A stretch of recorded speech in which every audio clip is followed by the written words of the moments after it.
श्यामानंद प्रभु थे जो मंगल आरती में अखिल आत्मा प्रभु बता रहे थे। आज श्यामानंद अपने सपेरियन है, किसी को याद है मंगल आरती में परसों अनाउंसमेंट हुआ था, अखिल आत्मा प्रभु बता रहे थे कि आज बहुत इंपॉर्टेंट दिन है, आज श्यामानंद जी का डिसअपीयरेंस है। तो श्यामानंद जी एक और बहुत अच्छे वैष्णव हुए और वो शिष्य थे रघुनाथ गोपाल भट्ट के, गोपाल भट्ट ओके, गोपाल भट्ट गोस्वामी के शिष्य थे। और गोपाल भट्ट गोस्वामी जब वृंदावन में रहने आ गए थे चैतन्य महाप्रभु के जाने के बाद, तो गोपाल भट्ट गोस्वामी ही रह रहे थे वृंदावन में और यहाँ पर प्रचार कर रहे थे, मंदिरों का निर्माण करवा रहे थे, वृंदावन को पूरा बता रहे थे कि कौन सी चीज कहाँ कहाँ लीला हुई है। तो वहां पर श्यामानंद प्रभु आ गए थे और श्यामानंद प्रभु उनके अंडर में सेवा कर रहे थे। और यहाँ पर एक स्थान है सेवा कुंज, तो वहां पर ऐसा बताया जाता था कि भगवान सेवा कुंज में भी प्रकट होते थे राधा रानी के साथ। तो सेवा कुंज में श्यामानंद प्रभु को झाड़ू लगाने की सेवा मिली, तो उन्होंने वहां पर झाड़ू लगाने की सेवा ले ली थी। तो रोज सुबह श्यामानंद प्रभु उठ के जाते थे और सेवा कुंज में झाड़ू लगाते थे। एक दिन वो झाड़ू लगा रहे थे, तो झाड़ू लगाते लगाते उनको एक पायल मिल गई। उन्होंने कहा किसकी पायल है, तो उन्होंने वो पायल रख ली कि चलो कोई आएगा तो मैं उसको दे दूंगा, कि कोई आया होगा यहाँ पे उसकी पायल गिर गई होगी। और झाड़ू लगाते लगाते वो पायल अपने साथ ले गए। पीछे से ललिता विशाखा ढूंढने आई, वो राधा रानी की पायल थी जो नृत्य करते हुए वहां पर गिर गई थी। तो राधा रानी जब अपने धाम पहुंची तो उन्होंने कहा मेरी एक ही पायल है। तो उन्होंने कहा कहाँ गिर गई, बोले वहां गिर गई होगी, जाओ। तो ललिता विशाखा आई और उन्होंने श्यामानंद से कहा कि ये पायल मिली है क्या तुम्हें, बोले हाँ मिली है।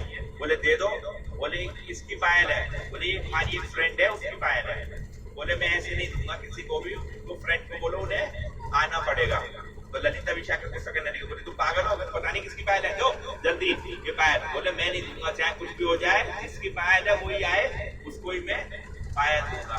तो फिर श्यामानंद प्रभु जब रात को सो रहे थे तो राधा रानी प्रकट हो गई उनके सपने में और श्यामानंद से बोली कि लाओ मेरी पायल है और मैं तुम्हारी सेवा से बहुत प्रसन्न हूँ और तुम यहाँ पर इतनी सेवा करते हो सेवा कुंज में, हमें रोज रात बिल्कुल क्लीन अप स्थान मिलता है, हम रोज गंदा करके चले जाते हैं, फिर तुम रोज आके झाड़ू लगाते हो, तो मैं तुमसे बहुत प्रसन्न हूँ।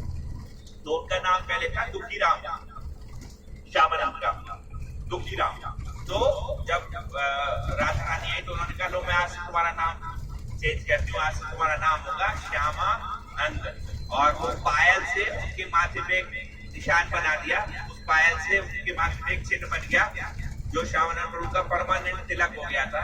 तो श्यामानंद प्रभु ने जब उनकी आंख खुली तो उन्होंने देखा कि ऐसा मैं सपना तो नहीं देख रहा था। तो उन्होंने देखा कि भगवान के विग्रह जो उन्हें राधा रानी दे गई थी स्वयं, कि आज से तुम इनकी पूजा करो राधा कृष्ण की और ये विग्रह ले लो और आज से तुम्हारा नाम श्यामानंद हो गया है और तुम्हारा नाम और तिलक लगा दिया था। तो तब से श्यामानंद प्रभु जब सुबह उठे तो उन्होंने देखा तिलक लगा हुआ है, विग्रह रखे हुए हैं और उनका नाम भी होगा। तो उन्होंने वो कहानी सारी को बताई गोपाल भट्ट को। तो फिर उनकी एक प्रथा अलग से वो शुरू हो गई श्यामानंद की, और जो वो विग्रह राधा रानी के थे वही विग्रह है राधा श्याम सुंदर इस मंदिर में रखे हुए हैं। तो वहां पर दो विग्रह रखे हुए हैं, एक राधा श्यामानंद प्रभु के और एक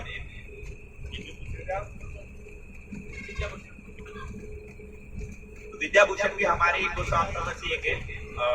तो विद्याभूषण जी के और श्यामानंद प्रभु के दो विग्रह वहां पर रखे हुए राधा श्याम सुंदर में। तो वो प्राकट्य विग्रह है, किसी के बनाए हुए नहीं है। तो इसलिए जो 7 मेजर टेम्पल है वृंदावन के मुख्य, उसमें एक राधा श्याम सुंदर भी आता है टेम्पल। इसलिए आज हम वहाँ 7 में से एक टेम्पल पे गए थे राधा श्याम सुंदर।